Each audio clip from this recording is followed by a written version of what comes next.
right. Welcome to Vegas. Thank you, Mark. Thank you, Mark. And I'm excited to be here. I love Mark uses nicknames for a lot of us. He called me best of the best. But I was reminded last night when I was gambling that does not apply to the blackjack table. I only lost a couple $100. But I think of gambling as sort of like innovation. It's important to succeed fast and fail faster. So hopefully I can learn from my experiences and do better tonight.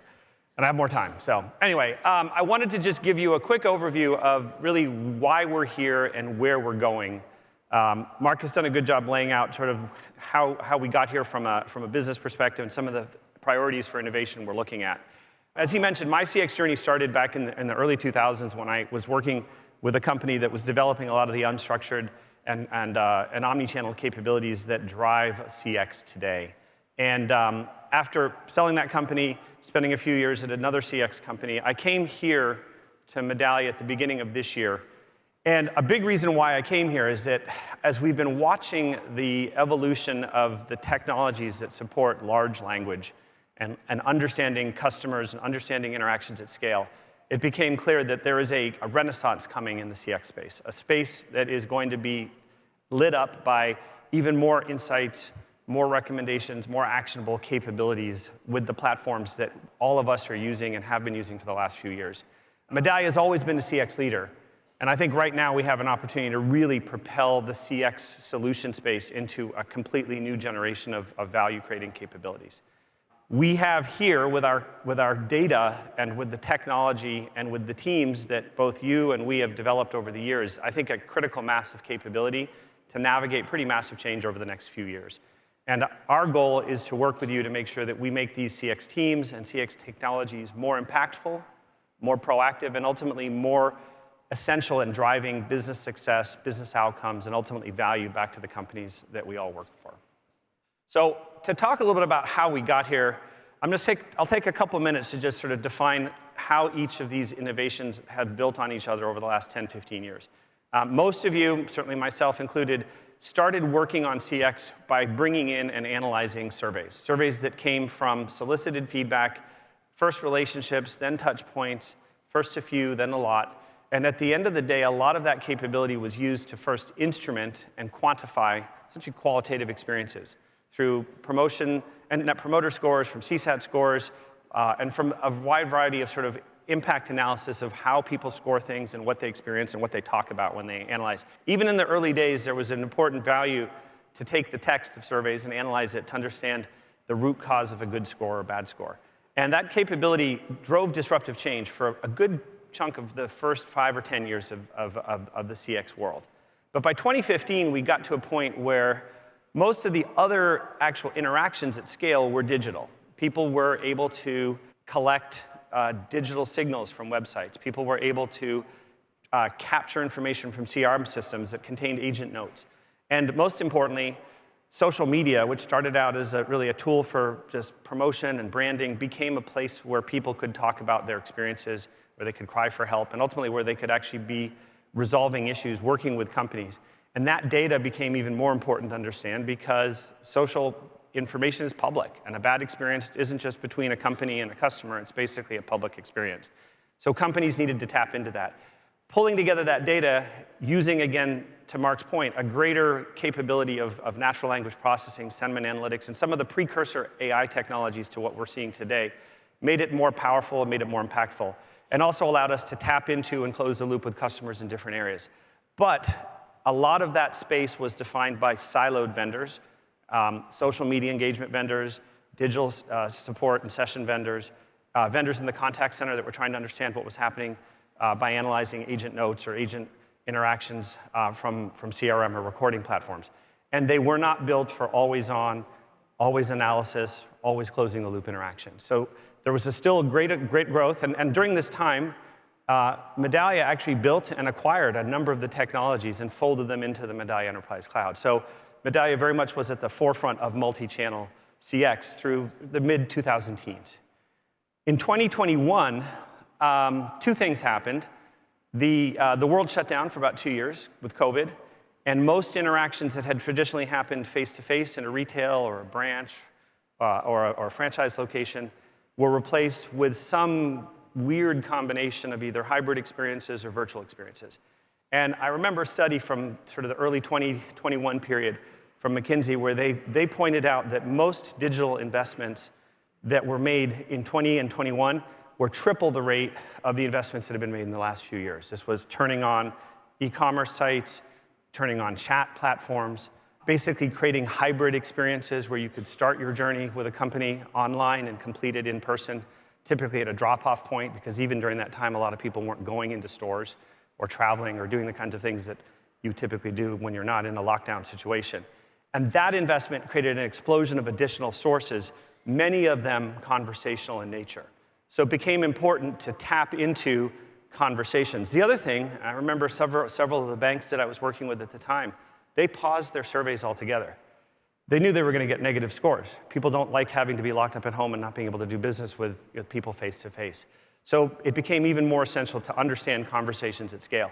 And at this point, AI grew to another level of innovation where you were having to understand a conversation in stereo. You were having to understand the beginning, the middle, the end of a conversation, and how each of those experiences form the basis of a larger journey.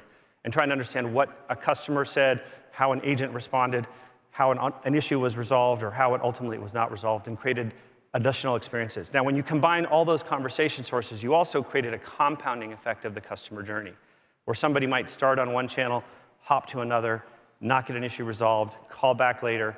And this was all one customer journey, so it became even more important if you're a company to understand not just how did one touch point affect NPS, but ultimately, how much is all of these conversational sources affecting the ultimate outcome of loyalty? And more importantly, how effective are you when you're throwing all these new technologies out to your customers? How effective are you at actually resolving issues? Are you actually making problems worse at the same time you're trying to make them better? Because now a conversation that might have taken 5 or 10 minutes in the store is taking 30 to 40 minutes between a digital and a phone call and a chat, and maybe a chatbot or IVR. And ultimately, you're making conversations worse if you're not continuously listening and improving from that. So there became a huge opportunity to try to create efficiency and a big lens on conversational analytics, which again, Medallia came to market with the Medallia Siege product around this time. A big focus was trying to figure out how to make long calls shorter, how to make short calls more successful on the digital side, and also understanding how interactions at scale with agents to customers were either creating low-risk positive outcomes or high-risk negative outcomes, because those can have a huge impact on ultimately whether that customer is going to retain business, do business with you, or move on.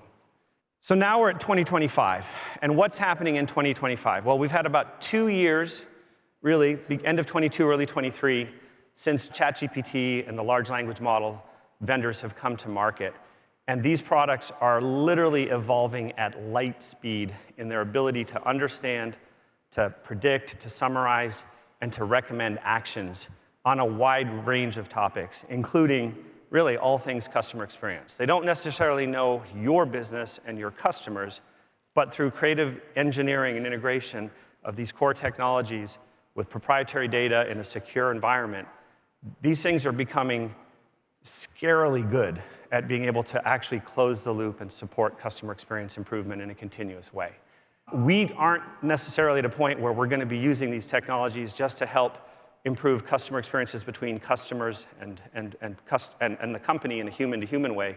But increasingly, we may be in a world where I was at one of the sessions yesterday, and one of the speakers mentioned that what happens when my bot calls a bot at a drugstore like CVS and orders a prescription. Now there's no humans involved at all. If the two bots don't get along, they'll figure it out. How do I know how that experience is going, right? I can't survey the bot. I suppose I could, but probably better off just understanding what the bot is doing and doing a digital analysis of that interaction. So we're getting to a point now where CX can't just be tracked by traditional techniques. We need to expand the aperture even further, and we need to use AI to understand the human interactions, to recommend human actions, to recommend machine actions, and ultimately to be continuously listening and improving to make sure that we're not creating more problems as we try to create solutions with our customers. So it's important to have the data, because like all AI technologies, the best way to train a human or an AI to do a job at least as well, if not better than a human, is to learn from the humans who've done it first. Medallia has the data, right? We have the conversation from your customers in your systems. We can use that information to help you make your AI initiatives better, because essentially humans will make machines better. And also, machines, once they understand the human customer experience, can help coach and improve the humans that are still out there doing that business, and actually often solving the more complicated, the more consultative, the more human-intensive solutions. So it's essentially a virtuous cycle if we can make that innovation happen correctly. So at the end of the day, and Mark has mentioned over the last 30 days, he's been talking to customers. He and I both have been really on the road a lot, trying to learn from all of you. What are your needs? What are your pressure points? What are your plans?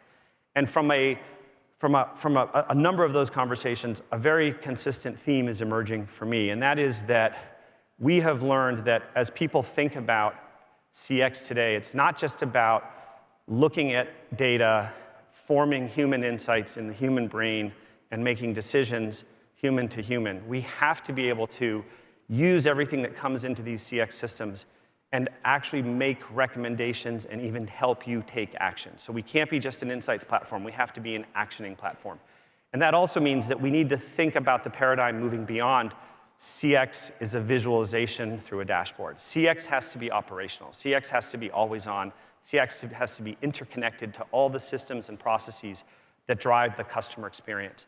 And in order to be that platform, we need to rethink the innovation agenda for Medallia. We have to think about what does that look like in 5 years and work back. We have to future cast and then plan forward. And that's essentially what we've been doing over the last few months. It's a lot of what drives our thinking about where this world is going and where technology has to meet the human customer experience. So let's talk a little bit about 3 examples today we have been working on, so that'll kind of give you an informed view of where we're going. So just to be very clear, this is customer cases that have been deployed at scale over the last 5 or 6 years. The first example is in the retail space. We've been working with one of the large retailers for many years, and they had started their CX programs, like many have, with traditional survey-led touchpoint feedback, relationship feedback, market research work. When COVID hit, they actually hit a point where, like most retailers, they shut down their stores for about 9 months. And they quickly realized that customers still wanted to do business with them. They had to really deploy their digital platforms and their e-commerce platforms for scale. And they had a lot of calls into their contact centers asking for, can I pick up a product at the store? Or can I return a product that I don't like at the store because I don't have the ability to go into the store myself? So they created a hybrid shopping experience very quickly. That led to a whole bunch of feedback on what was working and what was not working through that re-engineering of the process. And they had a war room model where they continuously listened, continually trialed new approaches, listened again, but they weren't just listening to the surveys. They were listening to chats. They were listening to the conversations happening in the contact center. And ultimately, that re-engineering allowed them to not just retain their customers, but also to grow their customer base, because they were one of the pioneers of creating this sort of adaptive shopping experience from 21 through 23. And it today still is one of the leading examples of, innovation-led transformation driven by a critical event, which was essentially a mass epidemic. But it allowed them to grow the business and to actually retain customers at the same time. They were able to make money during a period of turbulence. Another example in a different vertical, this is the healthcare vertical. In the healthcare space, we find, you can think of healthcare insurers and providers really supporting a wide range of customer journeys. In insurance, you have enrollment, you have servicing, you have claims processing, you have the pharmacy benefits division of the business. And each of those has their own opportunities for forward and negative experiences. Many of them are in what I would call the digital to care continuum. Online, finding, ordering, potentially fulfilling or changing plans or statuses, and then phone calls and increasingly chats to handle anything that doesn't work in the digital experience. And this company in particular saw its retail business skyrocketing in the few years after exchanges and Medicare plans became available to be provided by private companies. And that growth in customer volume or member volume created a big growth also in cost that outpaced the growth in member volume. So they had a very keen objective to try to drive efficiency, getting more people to use digital effectively, getting more people to be resolved in a contact center effectively. But again, surveys alone weren't giving them the insights to be able to understand what was going wrong. So they built out stopped, or they weren't getting resolved. And they built a set of contact center analytics to look deeply at when people call a contact center, how are they talking about their prior interactions with the company before they called? Were they trying to do something online? Was there a digital fail? Was there something that happened that caused them to not get an answer to a question the first call and required them to call back? We also took a lens to understand what are driving the long calls. The long calls are the calls that often don't get resolved because there's an agent knowledge issue or a complexity or process issue or just a customer unique situation. And if we can see how many of those interactions are happening across many customers, that adds up to a lot of cost and a lot of inefficiency. And I don't know about you, but how many of you like to spend 30 to 60 minutes on a phone call trying to resolve a customer support issue? Yeah, it's a negative customer experience, too. So it's important to take a look at calls and say, what makes a long call long? How can I make it shorter? What makes a short call short? And can I fix the digital experience so that people can do what they need to do online or in an app? And that was the analytics we built together with this customer. And over the first 3 or 4 years of working with them, we took out literally single-digit, in some cases double-digit expenses from their customer service experience and their claims experience and their enrollment experience, and ultimately also improved customer satisfaction and NPS. But you don't do it by obsessively analyzing on the surveys. Surveys are a lagging indicator. It's just like you don't grow your stock price by focusing on stock price. You grow your stock price by growing your business, by having good financial performance, and ultimately, the lagging indicator is the stock price. This is the same with NPS and with surveys. You have to focus on what causes that survey to be a certain score. And this is where going deep into conversations really makes a difference. And in this case, helps you save a ton of money over many years. So the third example I'll mention is in the financial services space. And this is a company that we started working with about 7 years ago. And they came to us because they had a bit of a financial imperative. They were working with a regulator. I'm not going to obviously say who these companies are, because they're not always positive references for the companies, but they're positive outcomes, which is important.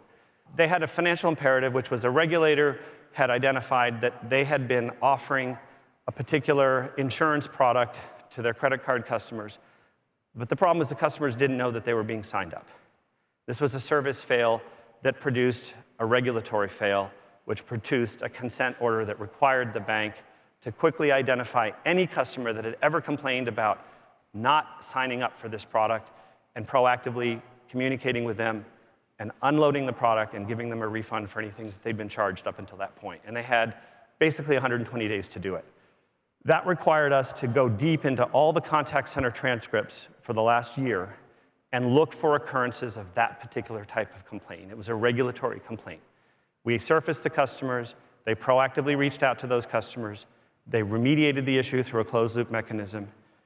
And by the way, while we were doing this, we found a lot of opportunities to look for service fails and digital opportunities for improvement. But the initial lens that we shined on this data was how do we reduce risk? And reducing risk also improves the customer experience, improves customer loyalty, and ultimately keeps you out of trouble with the regulators, too. These are all examples of how you can use conversational data to drive high value in your businesses today and improve customer experience. So let's talk about the future for just a few seconds before I introduce Fabrice. All of that conversational data, all of that digital data, all of that feedback data is now the fuel that is going to drive the next wave of innovation for all of us. And there's really 3 ways to think about when you apply AI, how do you use it to continue to drive that value equation, drive more ROI, better outcomes, better savings, better loyalty, less risk.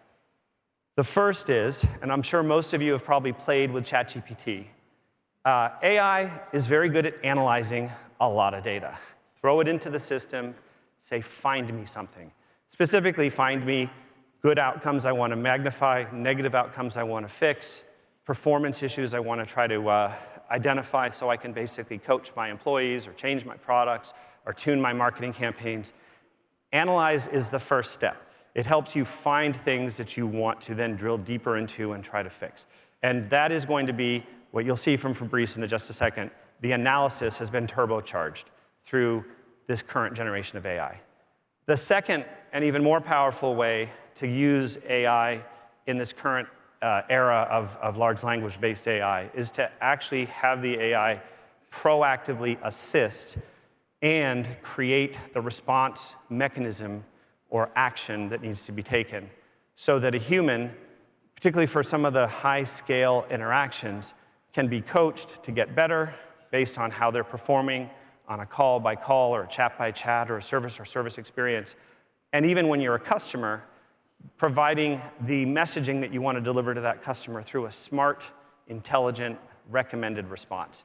So instead of you having to think about how do I create the perfect answer, how do I show empathy, how do I define things, let the agent, let the chatbot, let the AI suggest an approach, look at it, tune it if you need to, but in many cases, it's as good as what a human might write many times. And that gives you more time to focus on the higher value, harder things. Let the AI do the things that it can do well. And both of these, by the way, we're going to be announcing today and are going to be available, and we encourage you to check out these features in the display area next door. The third area, which is really where we're going, is to use AI to be agentic. And now it's an overused term. Agentic AI doesn't mean agent like a call center agent. Agentic AI means the AI takes agency. It does things. It can close the loop. It can connect to a CRM system. It can change a customer status in a marketing cloud. It can proactively order something for you if you can't do it yourself, right? AI that can understand the customer experience at scale and suggest an action, which it's doing in that second column, in the not too distant future, will actually be able to take action. And when it does that, we become an agent for our customers to help them have better experiences. We also become an agent for our employees to help them focus on the things that fall outside the realm of ease or doability by the AI. And that allows us to continue to improve, solve the hard problems, innovate the things that we can't train a machine to do because there's no data for it.